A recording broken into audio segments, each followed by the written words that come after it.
Good day and welcome to this week's edition of the Superintendent's Blog. This is Ross Renfro, Superintendent for the Johnston County Public Schools, coming to you live and in action today. I have with me today two special guests that are always behind the scenes when we do the blog, but need to thank our Public Information Officer Tracy P. Jones and her right-hand man Nathaniel Shelton for what they do each and every week in getting the good news out about our Johnston County Public Schools. A couple of items to discuss today. First, National School Social Work Week. So I want to thank our school social workers for what they do each and every day for our staff, students, and parents in the Johnston County Public Schools. Often you go unnoticed and work behind the scenes in helping us provide a quality education for each student.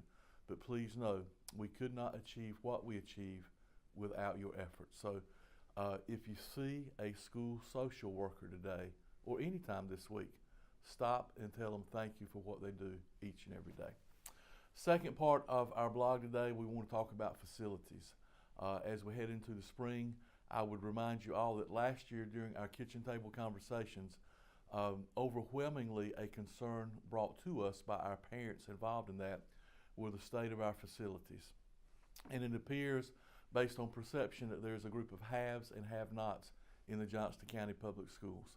And by no means are we pointing a disparaging finger at anyone today, but some of our newer schools like West Johnston, Cleveland High School, and Corinth Holders High School, those built most recently, are perceived as being the haves. The have-nots, a Smithfield Selma, a South Johnston, and a Clayton, those built back during the 1960s, the have-nots.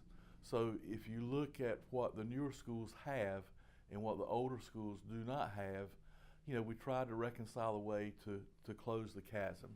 And so we worked with an independent company last year, Height & Associates, to come in and do a facilities assessment of each campus in the Johnston County Public Schools. Shared that with our county commissioners and Board of Education, went back in the fall up to Raleigh to the local government commission, and are teaming with them and our county commissioners to get some of these projects started sooner than later. So if you visit campuses in Johnston County Public Schools today, projects that are currently underway, Four Oaks Elementary, working on the roof there, and Selma Middle School, the chiller there, and so you'll see piping in the grounds. Other projects that will start soon in the next days or coming weeks, the Smithfield Middle roof, East Clayton Elementary chiller, the chiller at Cooper Elementary, and bleachers at Clayton High School. Also projected to occur in the next days and weeks, opening bids for Clayton Middle roof, as well as the roof at Selma Middle.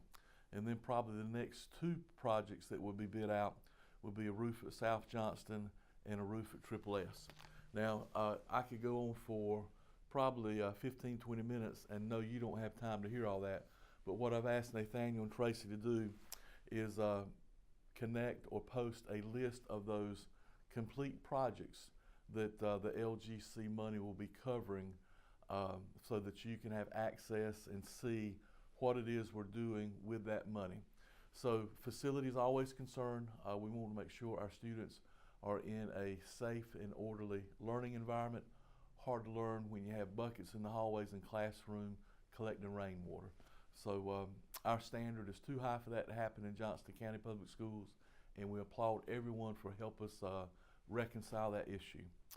Thank you all for all you do, and we look forward to coming back to you next week with that edition of the Superintendent's Blog. I think we have a surprise guest, Mr. Art Stanley, our Chief Finance Officer. So please tune in. You will not want to miss that. Have a great day.